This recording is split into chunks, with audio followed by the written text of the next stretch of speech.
नमस्कार। राज्य शिक्षा शोध एवं प्रशिक्षण परिषद बिहार पटना में आपका स्वागत है। तो बच्चों, आज अपने किताब का मैं और मेरा कंप्यूटर कक्षा 6 का मैं आपको आईसीटी का एप्लीकेशन बताने जा रहा हूँ। जैसा कि हम लोगों ने अध्याय 1 में ये पढ़ चुके होंगे कि एप्लीकेशन ऑफ आईसीटी क्या होता है।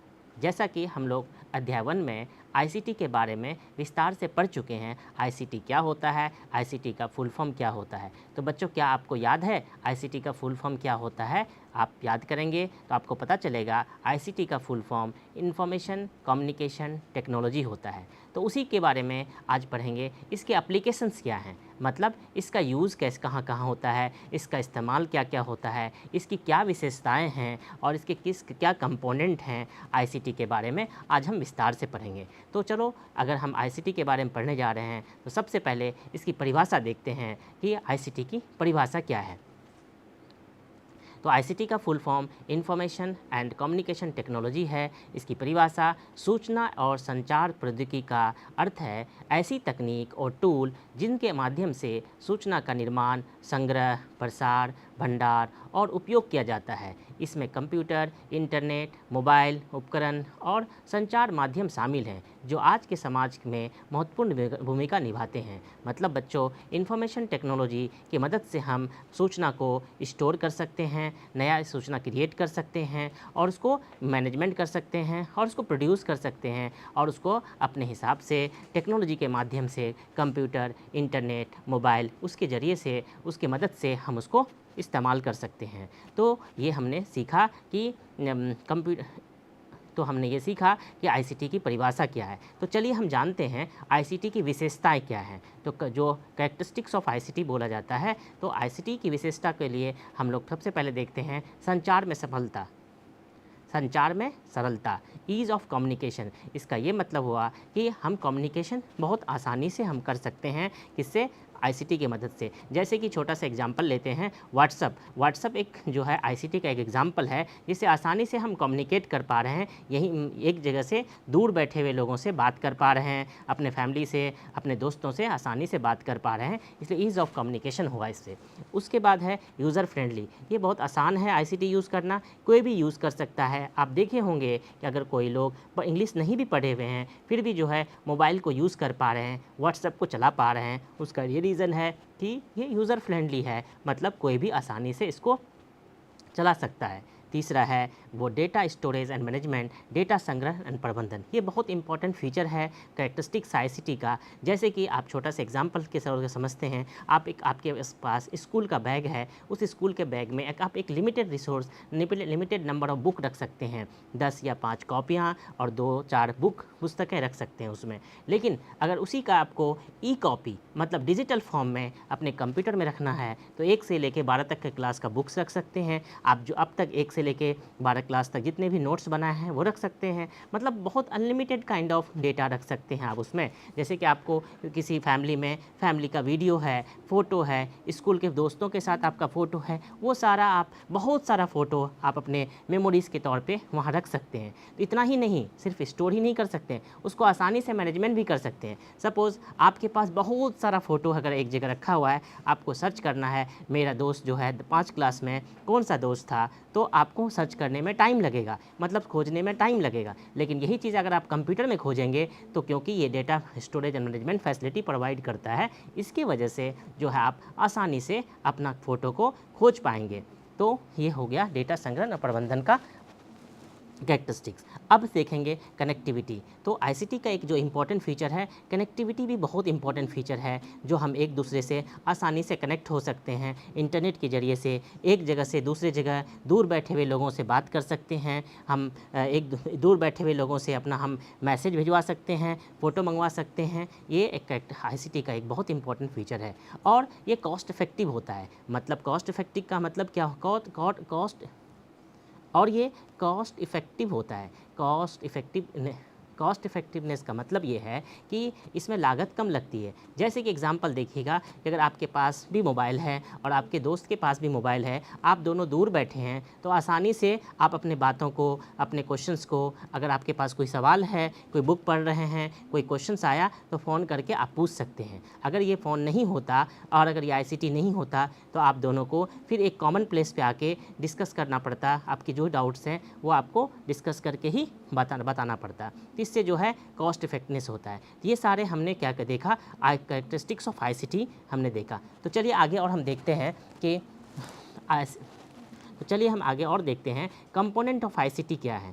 तो कंपोनेंट ऑफ आईसीटी ऐसे तो बहुत सारे हैं जो हमने कुछ अभी डिस्कस करना है। तो आईसीटी के जो कंपोनेंट हैं, सबसे पहला कंपोनेंट जो आईसीटी का माना जाता है वो है कंप्यूटर। कंप्यूटर आईसीटी का एक मेन और मुख्य कंपोनेंट है, जिससे कि हम कम्युनिकेट करते हैं, इन्फॉर्मेशन क्रिएट करते हैं, इन्फॉर्मेशन स्टोर करते हैं और फिर इन्फॉर्मेशन को एक जगह से दूसरी जगह पहुंचाते हैं। तो कंप्यूटर के बारे में हम लोग जानते हैं, कंप्यूटर क्या होता है, कैसा दिखता है, जो कि हम अध्याय 1 में पढ़ चुके हैं। चलिए दूसरा कंपोनेंट इसको समझते हैं आईसीटी का, वो होता है मोबाइल फ़ोन और स्मार्टफ़ोन। तो जैसा कि आपने देखा होगा, मोबाइल फ़ोन है, स्मार्टफ़ोन है, उससे हम क्या करते हैं, उससे हम फ़ोन कर सकते हैं, मैसेज कर सकते हैं, फ़ोटो खींच सकते हैं और बहुत सारा काम कर सकते हैं। ये भी आईसीटी का एक इम्पॉर्टेंट कंपोनेंट है। चलिए तीसरा देखते हैं, आईसीटी का तीसरा इम्पॉर्टेंट कंपोनेंट आईसीटी का तीसरा इम्पॉर्टेंट कंपोनेंट कौन सा है, तो वो है इंटरनेट। ये बहुत मुख्य कंपोनेंट है। इस कंपोनेंट से हम आईसीटी को कनेक्ट करते हैं और आईसीटी का इस्तेमाल और यूज़ बहुत सारा करते हैं। जैसा कि आप इमेज में भी देख रहे हैं, ये इस इंटरनेट की वजह से ही हम लोग जो है एक जगह से दूसरी जगह बात कर सकते हैं, एक जगह से दूसरी जगह अपना फ़ोटो भेज सकते हैं। आप यहाँ पे बैठ के अभी अगर आप अपने घर में बैठे हैं और दिल्ली में अगर आपको कोई फ़ोटो भेजना है वो देख सकते हैं। इसी इंटरनेट के ज़रिए से दिल्ली में अभी क्या हो रहा है या फिर बिहार में क्या हो रहा है, बिहार के किसी ज़िले में क्या हो रहा है, इस इंटरनेट कनेक्टिविटी के ज़रिए से आप देख सकते हैं। ये भी आईसीटी का एक इम्पॉर्टेंट कंपोनेंट है। और जो मेन इम्पॉर्टेंट कंपोनेंट है जिसके ज़रिए से हम सारा कुछ करते हैं वो है सॉफ्टवेयर एंड एप्लीकेशन।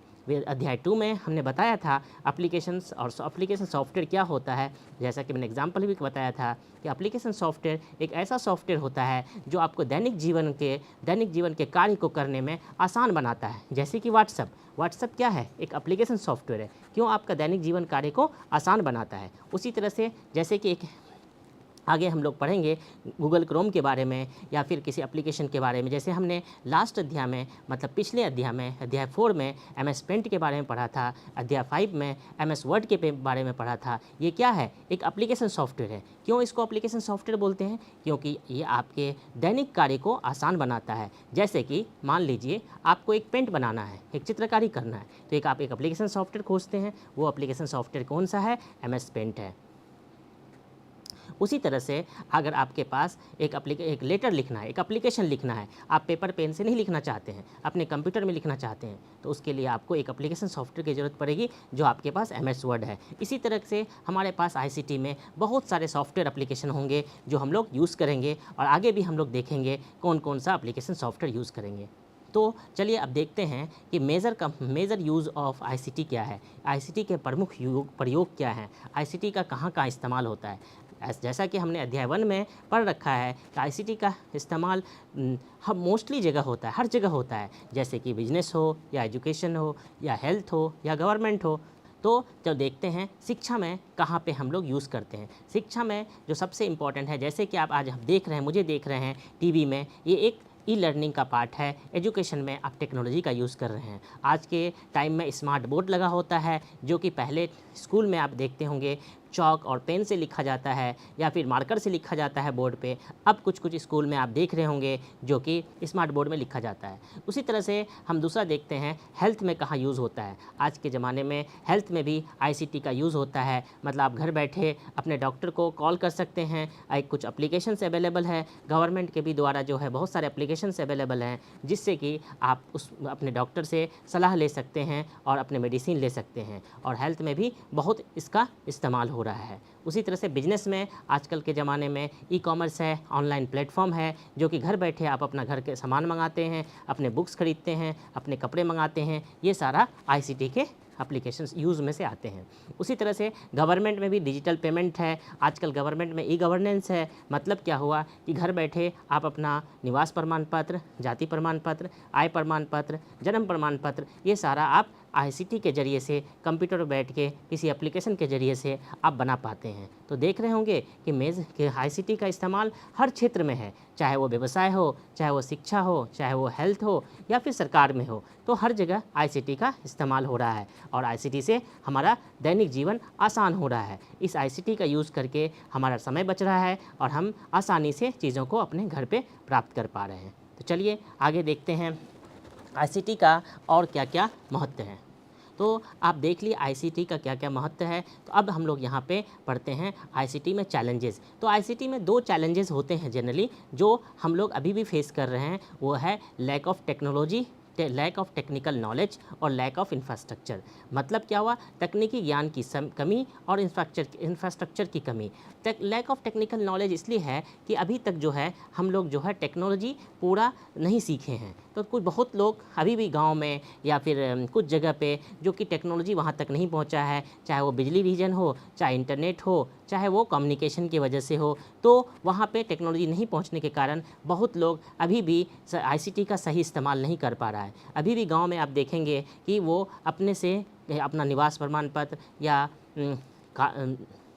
अपना निवास प्रमाण पत्र या जाति प्रमाण पत्र, आय प्रमाण पत्र नहीं बना पा रहे हैं, जबकि टेक्नोलॉजी अवेलेबल है। तो इसका यही कारण है लैक ऑफ टेक्निकल नॉलेज। और इंफ्रास्ट्रक्चर की भी कमी है कि सभी के पास कंप्यूटर नहीं है, सभी के पास मोबाइल नहीं है, सभी के पास इंटरनेट नहीं है। लेकिन अभी आज के ज़माने में ये बहुत ज़्यादा तेज़ी से ग्रो कर रहा है। सबके पास इंटरनेट, मोबाइल और कंप्यूटर, बिजली पहुंच रहा है, जिसकी वजह से ये बहुत फास्ट ग्रो कर रहा है। इसको हम लोग एक्सपोनेंशियल ग्रोथ बोलते हैं और बहुत फास्ट सब लोगों के पास पहुंच रहा है। तो अभी के टाइम में ये 2 चैलेंजेस है। चैलेंजेस देखा, तो अब देखते हैं फ्यूचर ऑफ आईसीटी क्या है। तो future of ICT 2 important factor है जो हम लोग सुने भी होंगे, आपने नाम सुना होगा एआई का, जिसका फुल फॉर्म होता है आर्टिफिशियल इंटेलिजेंस, और आईओटी, 5G और IoT। अभी तो हम लोग 5G यूज़ कर रहे हैं और एक IoT भी होता है जिसको बोलते हैं इंटरनेट ऑफ थिंग्स। ये दो बहुत इंपॉर्टेंट फंक्शनैलिटी है आईसीटी का, जो फ्यूचर में आईसीटी को और अच्छा और बेहतर करेगा और लाइफ को और आसान करेगा, हमारे दैनिक जीवन के काम को और आसान करेगा और हमें और भी ग्रो करने में मौका मिलेगा आईसीटी को यूज़ करके। तो आर्टिफिशियल इंटेलिजेंस क्या है, इसको पढ़ते हैं। एआई तकनीक आईसीटी को उन्नत बनाएगा, जिससे काम की जटिलता कम होगी। आपने अभी सुना होगा बहुत सारे एआई टूल्स अवेलेबल हैं, जो कि आप एक छोटा सा अब उसमें कमांड देंगे, एक अपने क्वेश्चन पूछेंगे, मुझे एक एप्लीकेशन लिख के दो, मेरा तबीयत ख़राब है। इस तरह से कुछ भी कॉमन लैंग्वेज में अगर आप उसको कमांड देंगे तो आपको पूरा का पूरा एप्लीकेशन लिख के दे देगा। मतलब एआई के पास अभी जो टूल्स हैं, जो भी हमारे पास एप्लीकेशंस हैं, उससे हमारा लाइफ आसान हो गया। अगर आप एक बुक लिखना चाहते हैं तो उसको एक कमांड देंगे कि मुझे क्लास 2 का ये मैथमेटिक्स का बुक लिख के दो, तो वो पूरा बुक लिख के आपको दे देगा। तो अगर एक बुक लिखने में किसी भी एक आदमी को, किसी भी एक टीचर्स को पूरे 30 डेज़ लगता है, तो एआई शायद 1 या 2 दिन में पूरा कंप्लीट बुक फॉर्मेट के साथ आपको दे देगा, प्रॉपर सवाल पूछने पे, प्रॉपर कमांड देने पे। तो एआई का ये अभी बहुत इंपॉर्टेंट चल रहा है।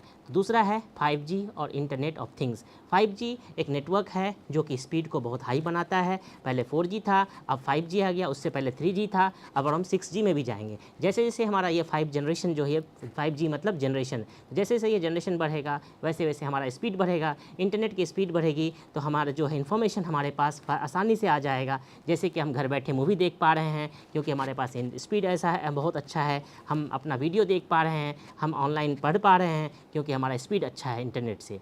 तो इसकी वजह से जो है नेटवर्क भी ग्रो कर रहा है। और क्या है future of ICT, IoT, internet of things. Internet of things का मतलब ये हुआ कि जितना भी डिवाइस आप देखते हो सब इंटरनेट से कनेक्टेड होगा, चाहे वो आपका बल्ब हो, चाहे आपका एसी हो, चाहे वो आपका फ्रिज हो, और म्यूजिक प्लेयर हो, टीवी हो, मोबाइल हो। मतलब अगर आप घर में बैठे हुए हैं, अगर आपका एसी इंटरनेट से ऑन कनेक्टेड है, आईओटी डिवाइस से कनेक्टेड है, तो जब आप स्कूल से आ रहे होंगे या ऑफिस से आ रहे होंगे, तो घर पे आप 5 बजे का उसमें टाइम सेट कर देंगे कि जैसे ही मैं 5 बजे घर पहुंचूं हमारा एसी ऑन हो जाए, ताकि आपका जो है घर ठंडा रहे। तो उस तरह से आपका जो है आईओटी की मदद से आपका घर ठंडा हो जाएगा और एसी ऑन हो जाएगा। एक छोटा सा एग्जांपल देते हैं फ्रिज के बारे में। आईओटी से अगर आपका फ्रिज कनेक्टेड होगा, जो अभी इसमें रिसर्च चल रहा है, कंप्लीट नहीं हुआ है, तो जैसे कि आपके फ्रिज में कितना लीटर दूध रखा हुआ है, कितना सब्जी रखा हुआ है, कितना टॉफ़ी रखा हो, वो सारा फ्रिज को पता होगा। जैसे ही आपके फ्रिज में दूध ख़त्म होगा, आपको मैसेज आ जाएगा कि आपके फ्रिज में मिल्क नहीं है, आप मिल्क बाय कीजिए। तो ये आईओटी का फीचर है। तो आने वाले टाइम में जो है ये आईओटी भी बहुत इम्पॉर्टेंट रोल प्ले करेगा किसी भी मनुष्य के दैनिक जीवन में, और लाइफ आसान पड़ेगा। तो ये सब आईसीटी के जो फीचर्स हैं, इससे हम समझ सकते हैं कि आईसीटी का इम्पोर्टेंस क्या है और हम लोग कितना आईसीटी को यूज़ करना चाहिए हम लोगों को। तो चलिए अब देखते हैं कि इंटरनेट की दुनिया क्या है। वर्ल्ड ऑफ इंटरनेट, इंटरनेट क्या होता है, इंटरनेट कैसे काम करता है, इंटरनेट में कैसे कैसे डिवाइस लगे होते हैं। जैसा कि आप चित्र में देख रहे होंगे, ये कुछ कनेक्टेड चीज़ें हैं। कुछ कंप्यूटर है, कुछ रूम है, कुछ बिल्डिंग है, कुछ बर्थ अर्थ है। मतलब क्या है, एक दूसरे से कनेक्टेड है। तो पहले पढ़ते हैं कि नेटवर्क क्या है, व्हाट इज़ नेटवर्क। तो नेटवर्क के लिए समझते हैं, आप लोगों का फ्रेंडशिप नेटवर्क होता है, फैमिली नेटवर्क होता है ना। उसी तरह से यहाँ पे भी इंटर नेटवर्क होता है। तो सबसे पहले समझते हैं नेटवर्क क्या होता है। नेटवर्क का अर्थ एक साथ जुड़े हुए कई उपकरणों के समूह से है, जो एक दूसरे के साथ डेटा संसाधन साझा करता है। तो सिंपल सी बात है, जैसे बहुत सारे दोस्त मिल करके आप एक फ्रेंड नेटवर्क बनाते हैं, सारे फैमिली मेम्बर मिल करके एक फैमिली नेटवर्क बनाते हैं। उसी तरह से बहुत सारे डिवाइस, बहुत सारा उपकरण, बहुत सारा कंप्यूटर मिल करके एक नेटवर्क बनाते हैं, जिसमें वो अपने एक कंप्यूटर से दूसरे कंप्यूटर का इंफॉर्मेशन और डेटा शेयर करते हैं। तो उसको हम लोग इंटरनेटवर्क बोलते हैं, उसे हमने नेटवर्क बोलते हैं। तो चलिए हम इंटरनेट के पार्ट्स देखते हैं और इंटरनेट में क्या क्या होता है। तो टाइप्स ऑफ नेटवर्क देखते हैं। 3 टाइप्स ऑफ नेटवर्क होता है, जिसको हम लोग लैन, वैन और मैन बोलते हैं। लैन का मतलब होता है लोकल एरिया नेटवर्क, और वैन का मतलब होता है वाइड एरिया नेटवर्क, और मैन का मतलब होता है मेट्रोपॉलिटन एरिया नेटवर्क। ये 3 टाइप का नेटवर्क होता है। लैन एक छोटे से एरिया में, एक ऑफिस एरिया में, स्कूल में लगा होता है, और वैन जो है पूरा वर्ल्ड वाइड जुड़ा होता है। मैन एक छोटे से सिटी और शहर और एक लिमिटेड रेंज के एरिया में जुड़ा होता है। तो जैसा कि आप एग्जांपल देख रहे हैं, लैन जो है कुछ कंप्यूटर एक ऑफिस में जुड़ा हुआ है, उसको हम लोग लोकल एरिया नेटवर्क बोलते हैं। और मैन जो है कुछ मल्टीपल लाइन बना के कुछ मोर एरिया रेंज में उसको बोलते हैं, उसको मैन बोलते हैं। और वाइड एरिया नेटवर्क जो है इंटरनेट है, जो हम एक जगह से बैठ के दूसरे जगह से, हर जगह से हम कनेक्ट कर सकते हैं। तो ये जो है 3 इंपॉर्टेंट टाइप्स ऑफ नेटवर्क होता है। तो चलिए आगे देखते हैं। और हम तो कंपोनेंट ऑफ नेटवर्क, तो अब नेटवर्क को इंटरनेट से जोड़ने के लिए इंटरनेट काम कैसे करता है, उसके लिए कुछ डिवाइस लगे होते हैं, उसके नाम देखते हैं। एक राउटर होता है। राउटर जो है हमारे घर में जो है कंप्यूटर जो होता है, उसको इंटरनेट से जोड़ने के लिए एक डिवाइस होता है, उसको हम लोग राउटर बोलते हैं। और एक स्विच होता है, अगर हमारे पास मल्टीपल कंप्यूटर है, मल्टीपल डिवाइस है, उसको अगर हमको जोड़ना है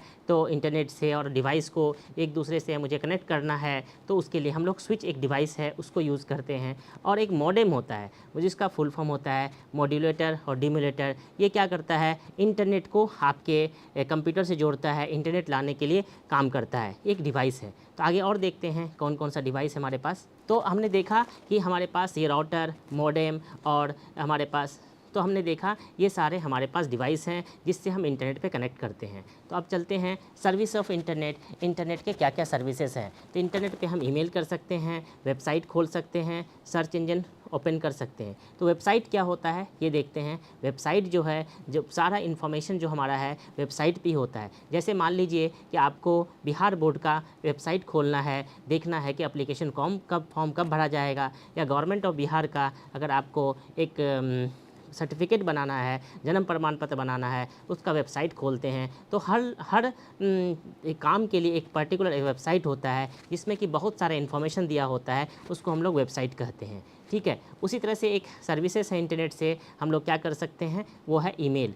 तो ईमेल को और आगे हम समझेंगे। अभी हम समझते हैं सर्च इंजन क्या होता है। सर्च इंजन क्या होता है, सर्च इंजन हमारे पास बहुत सारा है, जैसे कि गूगल सर्च इंजन है, याहू सर्च इंजन है। इसमें क्या होता है कि जो भी मुझे इंटरनेट पे सर्च करना है, अगर हम यहाँ लिखेंगे तो जो हमने क्वेश्चन पूछा है, जो सवाल पूछा है इंटरनेट से, उसके रिलेवेंट में मुझे आंसर डाल के देगा। इसी को हम लोग सर्च इंजन बोलते हैं। तो चलिए आगे पढ़ते हैं कि वर्ल्ड वाइड वेब और वेबसाइट क्या होता है। तो वर्ल्ड वाइड वेब www इसको बोलते हैं हम लोग, www का फुल फॉर्म होता है वर्ल्ड वाइड वेब। तो इसको हम इस्तेमाल कैसे करते हैं, इसको हम लोग इस्तेमाल करते हैं वेब ब्राउज़र से। वेब ब्राउज़र एक एप्लीकेशन सॉफ्टवेयर है, जैसा कि आप लोगों को बताए थे कि एप्लीकेशन सॉफ्टवेयर क्या होता है, जो हमारे दैनिक कार्य को आसान बनाता है। उसी तरह से वेब ब्राउज़र एक एप्लीकेशन सॉफ्टवेयर है। वेब ब्राउज़र के जैसे कि हम लोग एक यूज़ करते हैं गूगल क्रोम, दूसरा यूज़ करते हैं याहू और ओपेरा, बहुत सारा हमारे पास वेब ब्राउज़र जैसे हमारे पास है गूगल क्रोम है और ओपेरा है, सफारी है, बहुत सारा कंपनी का हमारे पास वेब ब्राउज़र है। तो ये वेब ब्राउज़र में दो इम्पॉर्टेंट चीज़ होता है, वेबसाइट और वेब पेज। जो इन्फॉर्मेशन हम देखते हैं, पहला पेज जो कुछ खोलता है उसे हम वेब पेज कहते हैं। वेब पेज जो है एक HTML नाम का एक भाषा है, उससे लिखा जाता है, जिससे कि हम टेक्स्ट, फोटो, वीडियो ये सारा कुछ लगा सकते हैं। और कलेक्शन ऑफ बहुत सारा पेज, वेब पेज मिल करके एक वेबसाइट बनता है। उस वेबसाइट में हम लोग सारा इन्फॉर्मेशन रहता है। जैसा कि आपको एग्जांपल के तौर पे बता रहा हूँ, बिहार बोर्ड का एक वेबसाइट है, इसमें बहुत सारा पेज है, बहुत सारा इन्फॉर्मेशन है, जो कि आप ओपन करके देख सकते हैं इसके अंदर क्या क्या इन्फॉर्मेशन है और क्या क्या नोटिस है, कौन सा एप्लीकेशन फॉर्म कब भरना है, ये सारा हमको वेबसाइट पे मिल जाएगा। ईमेल को हम लोग सीखते हैं ईमेल कैसे भेजते हैं। तो सबसे पहले ईमेल का जो आपका पता होता है, आपका अपना पता होता है, क्योंकि जब आप कोई चिट्ठी भेजते हैं तो आपका एक यूनिक एड्रेस होगा, मतलब यूनिक आपका एड्रेस होगा और जिसको भेजना चाहते हैं उसका एड्रेस होगा। उस तरह से यहाँ पे आपका एक ईमेल आईडी होगा, इसका फुल फॉर्म होता है इलेक्ट्रॉनिक मेल आईडी। वो सिर्फ आप ही का होगा पूरे वर्ल्ड में, वो ईमेल आईडी से आप किसी को ईमेल भेजेंगे। कभी भेजने के लिए सबसे पहले एक एप्लीकेशन सॉफ्टवेयर होता है गूगल क्रोम, उसको ओपन करते हैं और उसके बाद फिर वहाँ पे अपना कोई भी सर्विस प्रोवाइडर जैसे कि जीमेल खोलते हैं। गूगल के द्वारा ये ईमेल प्रोवाइड किया जाता है। उसको खोलने के बाद आप वहाँ पे अपना ईमेल आईडी लिखेंगे और फिर उसके बाद पासवर्ड लिखेंगे, लॉगिन करेंगे, फिर नया ईमेल या प्लस बटन या कंपोज पे क्लिक करेंगे और उसके बाद फिर किसको भेजना है उसका ईमेल आईडी लिखेंगे, फिर सब्जेक्ट लिखेंगे और अपना संदेश लिखेंगे और सेंड बटन पे दबा देंगे। इसमें बहुत इंपॉर्टेंट चीज़ है कि जो आपका ईमेल आईडी होता है वो 3 हिस्सों में बटा होता है। जो पहला जो होता है आपका नाम होता है, जैसा कि एग्जाम्पल में दिखाया गया है raj@gmail.com, पहला हिस्सा आपका नाम होता है। उसके बाद एक @ सिंबल होता है, उसके बाद डोमेन नेम होता है, किस कंपनी से ये बनाया गया है। ये 3 हिस्सों में बटा होता है ईमेल। तो ईमेल को हम प्रैक्टिकल तौर पे देख सकते हैं कि कैसे हम ईमेल को भेजते हैं। तो चलिए हम अपने कंप्यूटर स्क्रीन पे देखते हैं कि कैसे ईमेल को हम भेजते हैं। तो आपने देखा कि ईमेल को हमने कैसे भेजा, तो हम लोग सीख गए कि ईमेल को भेजने के लिए जो है वो टू पे अपना टू में जो है जिसको भेजना है वो इसका ईमेल लिखते हैं। फ्रॉम में आपका ईमेल होता है, सब्जेक्ट में किस सब्जेक्ट पे ईमेल लिखना चाहते हैं। फिर उसके बाद मैंने एक छोटा सा नया चीज़ बताया था उसमें CC और BC। CC का मतलब होता है कार्बन कॉपी और BC का मतलब होता है ब्लैंक कार्बन कॉपी। मतलब अगर आप एक ईमेल भेज रहे हैं और बहुत सारे लोगों को भेजना चाहते हैं वही ईमेल, तो आप CC में उसके एड्रेस को लिख देंगे तो वो ईमेल सबको चले जाएगा। BCC का मतलब होता है कि अगर आप किसी को ईमेल भेज रहे हैं और साथ साथ और भी किसी को भेजना चाहते हैं और आपके जिसको भेज रहे हैं उसको पता ना चले कि ये ईमेल किसको किसको गया है, तो उसमें आप BCC में लिख सकते हैं। इस तरह से ईमेल हम भेजना सीख गए। तो चलिए आगे हम देखते हैं कि और क्या हम जान सकते हैं। तो देखा आपने एप्लीकेशंस ऑफ ICT में कितने कुछ हम लोगों ने सीखा। तो अभी हम लोग जानते हैं कि ICT का और कहाँ का यूज़ है। तो सबसे इम्पॉर्टेंट यूज़ जो है वो है ई-बैंकिंग, इलेक्ट्रॉनिक बैंकिंग, जिससे कि हम एक दूसरे से एक अकाउंट से दूसरे अकाउंट में पैसे भेज सकते हैं, एक जगह से दूसरी जगह आसानी से मिनटों में पैसे भेज सकते हैं। पहले याद करेंगे अगर ICT नहीं होता तो हमें एक जगह से दूसरी जगह पैसे भेजने में कितनी परेशानी होती। तो हम इलेक्ट्रॉनिक बैंकिंग से और इंटरनेट बैंकिंग से और ICT की मदद से हम जो है एक अकाउंट से एक खाता से दूसरे खाता में पैसा भेजना कितना आसान हो जा रहा है। जैसे छोटा सा एग्जांपल के तौर पे समझें, अभी हम लोग जो है ई-कॉमर्स का यूज़ करते हैं, मतलब घर बैठे कुछ शॉपिंग करते हैं, कुछ ख़रीदारी करते हैं, उसको पेमेंट करना हो तो घर बैठे ही कर देते हैं। तो ये एक ICT का बहुत इंपॉर्टेंट पार्ट है। उसी तरह वीडियो कॉन्फ्रेंसिंग को समझें तो वीडियो कॉन्फ्रेंसिंग में क्या होता है कि हम घर बैठे बहुत लोगों से जुड़ सकते हैं। अगर मुझे एक वीडियो कॉन्फ्रेंसिंग करना है तो क्या करते हैं, एक जगह पे आप हो, किसी दूसरी जगह पे आपके फ्रेंड हैं, दूसरी जगह पे आपके टीचर हैं, एक डिफरेंट अलग अलग जगह पे सब लोग बैठे हुए हैं और हम लोग बैठ के या अपनी बातें, अपना इंपॉर्टेंट बात या कोई सवाल, कोई डाउट हो तो वो हम लोग कर सकते हैं आसानी से, बिना कोई एक फिजिकल जगह पे जाए, हम घर बैठे उसको कर सकते हैं। इसको हम लोग वीडियो कॉन्फ्रेंसिंग बोलते हैं। उसी तरह स्मार्ट क्लास की बात करेंगे। स्मार्ट क्लास से हम अपने कॉन्सेप्ट्स को, अपने डाउट्स को आसानी से समझ सकते हैं। जिसको हमको बोर्ड चौक और पेंसिल से बनाने में बहुत टाइम लगता है, वो हम स्मार्ट क्लास की मदद से आसानी से बना के टीचर समझा सकते हैं। आपको विजुअलाइजेशन करने में आसानी होता है। इस तरह से हम देख रहे हैं कि एप्लीकेशन ऑफ ICT हर जगह है। तो चलिए आगे और देखते हैं एप्लीकेशन ऑफ IT कहाँ कहाँ है। तो अगर आप देखेंगे एप्लीकेशन ऑफ ICT जो है बिजनेस में भी है, हेल्थ में भी है ना, एजुकेशन सेक्टर में भी है। आप जहाँ भी देखेंगे वहाँ हर जगह अब ICT का यूज़ है। ICT का इस्तेमाल करते हुए हम अपनी लाइफ को और आसान बना रहे हैं, अपने कार्य को आसान बना रहे हैं। तो जैसे कि आप एग्जांपल के तौर पे देख रहे हैं यहाँ पे स्मार्ट क्लास के फ़ायदे। तो स्मार्ट क्लास से क्या होता है कि समय की बचत, इंटरेक्टिव लर्निंग इसको बोल सकते हैं। कि अगर हम जो इमेज एक बार बना लिए, हम 3, 4, 5 क्लास में आसानी से उसी को रिपीट कर सकते हैं, आसानी से समझा सकते हैं। और उसी तरह से बच्चों की रुचि बढ़ना। तो अगर स्मार्ट क्लास से हम किसी फ़ोटो को दिखा रहे हैं, कोई इमेज दिखा रहे हैं, कुछ वीडियो दिखा रहे हैं, तो बच्चों को पढ़ने में आसानी होगा, आपको अच्छा समझ में आएगा। उसी तरह से तो हम जो है एक्टिविटी करवा सकते हैं स्मार्ट क्लास के बेस पे। तो बच्चों आज हमने सीखा एप्लीकेशंस ऑफ ICT क्या है, ICT का कहाँ इस्तेमाल करते हैं, ICT का यूज़ क्या है, ICT को हम कैसे इस्तेमाल करते हैं, ICT का वैल्यू क्या है, ICT का फुल फॉर्म क्या है। तो अब ICT हम लोगों ने इतना पढ़ लिया है, तो चलिए इस पर कुछ क्वेश्चंस करते हैं और जानते हैं कि हम लोगों ने कितना ICT के बारे में सीखा। तो ICT का पहला क्वेश्चन है, ICT का फुल फॉर्म क्या होता है। तो आप देखेंगे कि ICT का फुल फॉर्म जो होता है, आप अगर गेस करेंगे तो ICT का फुल फॉर्म होता है इंफॉर्मेशन एंड कम्युनिकेशन टेक्नोलॉजी। चलिए दूसरा क्वेश्चन देखते हैं। इन विकल्पों में से यह एक वेब ब्राउज़र नहीं है। तो वेब ब्राउज़र के बारे में मैंने बताया था, एक एप्लीकेशन सॉफ्टवेयर होता है जिससे हम इंटरनेट चलाते हैं और अपना वेबसाइट खोलते हैं और जो भी इन्फॉर्मेशन देखना है हम देख सकते हैं। तो कुछ एप्लीकेशन सॉफ्टवेयर हैं। सफारी एक वेब ब्राउज़र है और ये इंटरनेट एक्सप्लोरर एक वेब ब्राउज़र है, ओपेरा भी एक वेब ब्राउज़र है, महिंद्रा एक वेब ब्राउज़र नहीं है, एक कंपनी का नाम है। अब नेक्स्ट क्वेश्चन देखते हैं, ईमेल का मतलब क्या है। तो ईमेल का मतलब होता है इलेक्ट्रॉनिक मेल। ईमेल का फुल फॉर्म होता है इलेक्ट्रॉनिक मेल। देखते हैं इसका आंसर क्या है। ठीक है, नेक्स्ट क्वेश्चन देखते हैं अब कि ईमेल सेवा प्रदाता है। ईमेल का सेवा प्रदाता क्या है। तो अगर आप देखेंगे Yahoo mail, Gmail, both A and B, इनमें से कोई नहीं। तो ईमेल कौन प्रोवाइड करता है, ईमेल कौन देता है। तो बहुत सारी कंपनी अवेलेबल है। तो याहू भी ईमेल प्रोवाइड करती है और जीमेल जो है एक कंपनी है, गूगल मेल बोलते हैं इसको, ये भी आपको ईमेल प्रोवाइड करती है। इसका सही आंसर क्या होगा, 1 और 2। तीसरा क्वेश्चन देखते हैं, हमने इसके लिए ई बैंकिंग का उपयोग किया है। तो देखेंगे ई बैंकिंग का किसके लिए उपयोग करते हैं। ई बैंकिंग का जो उपयोग करते हैं, इनमें से सही आंसर क्या होगा, एक खाते से दूसरे खाते में ऑनलाइन पैसे ट्रांसफ़र करने के लिए हम लोग ई बैंकिंग का इस्तेमाल करते हैं। नेक्स्ट क्वेश्चन देखते हैं। नेक्स्ट क्वेश्चन हमारे पास क्या है कि रिक्त स्थानों को भरना। तो डैश संबंधित वेब पेजों का संग्रह है। तो बताइए वेब पेजों का संग्रह क्या है। हमने बताया था आपको क्लास में कि बहुत सारा वेब पेज मिला के क्या बनता है, वेबसाइट बनता है। तो वेबसाइट संबंधित वेब पेजों का एक संग्रह है। आगे का क्वेश्चन देखते हैं, वेब ब्राउज़र डैश सॉफ्टवेयर है। वेब ब्राउज़र क्या है, अभी हमने आपको सिखाया था कि वेब ब्राउज़र एक एप्लीकेशन सॉफ्टवेयर है जिससे हमारा दैनिक कार्य आसान होता है। अगला क्वेश्चन देखते हैं, डैश को दिन या रात में कभी भी दुनिया में कहीं भी और एक साथ कई लोगों को भेजा जा सकता है। क्या चीज़, जैसे कि आपने बताया था लेटर तो नहीं भेज सकते हैं आपको हमेशा। तो यहाँ पे ईमेल है। ईमेल जो है कभी भी किसी टाइम में भी दुनिया के किसी कोने में भेजा जा सकता है। अगला क्वेश्चन क्या है, ईमेल पते डैश अलग अलग भागों में स्वरूपित होते हैं। मतलब ही आपको सिखाया था ईमेल के 3 हिस्से होते हैं। पहले आपका नाम, उसके बाद एक @ सिंबल, उसके बाद किस कंपनी से है उसका नाम। तो जैसे कि एग्जांपल दिया था raj@gmail.com। और डैश से पैसे को एक बैंक खाते से दूसरे बैंक खाते में ऑनलाइन ट्रांसफ़र किया जा सकता है। तो वो क्या है, ई बैंकिंग। ई बैंकिंग से पैसे को एक बैंक खाते से दूसरे बैंक खाते में ऑनलाइन ट्रांसफ़र किया जा सकता है। अब देखते हैं इसमें से कौन सा सही है कौन सा गलत है।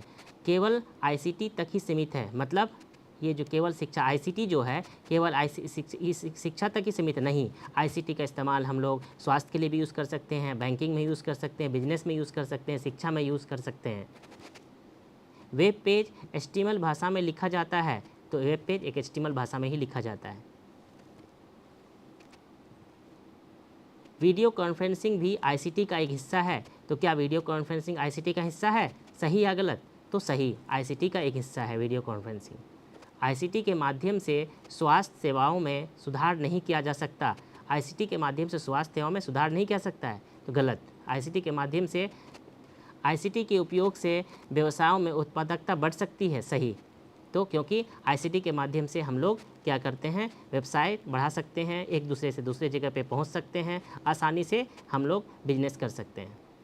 तो बच्चों, हम लोगों ने एप्लीकेशंस ऑफ आईसीटी सीखा और एप्लीकेशंस ऑफ आईसीटी कहाँ कहाँ इस्तेमाल होता है वो सीखे। इस पे हम लोगों ने कुछ क्वेश्चंस किया। तो अब आगे की कक्षा में इसके बारे में और विस्तार सीखेंगे। तब तक के लिए धन्यवाद।